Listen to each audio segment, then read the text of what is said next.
Suspend হয়েছিলেন কেন? ওই যে নদীর জলের মতো বইতে বইতে আমি বাড়ি চলে গেছিলাম। ওনার বাবার নাম হচ্ছে দোহাই, দাদুর নাম তেহাই, আর দাদুর নাম রেহাই। জাস্ট এ মিনিট দেবদা, আপনার একটু ভুল হলো। বলো। আমি এআই, আমার বাবার নাম রেহাই, তার বাবার নাম তেহাই, তার বাবার নাম দোহাই। আমার ফ্যামিলি ট্রি ধরে ঝাঁকাঝাঁকি করবেন না প্লিজ। সরি, বলুন কি বলবেন? আসলে সুবীর বাবুর কথা শুনে না এসে থাকতে পারলাম না। আমাদের স্কুলেও একজন এরকম ভূগোল মাস্টারমশাই ছিলেন যিনি লাইভ ডেমো দিতেন।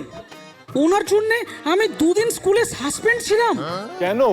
একবার গঙ্গা নদীর গতিপথ পড়াতে গিয়ে উনি একজনকে করেছিলেন গঙ্গোত্রী হিমবাহ, আরেকজনকে করেছিলেন গোমুখ, আর আমাকে করেছিলেন নদীর জল।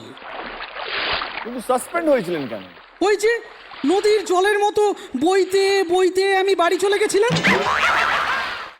আজই ডাউনলোড করুন আর এনজয় করুন আপনার পছন্দের শো।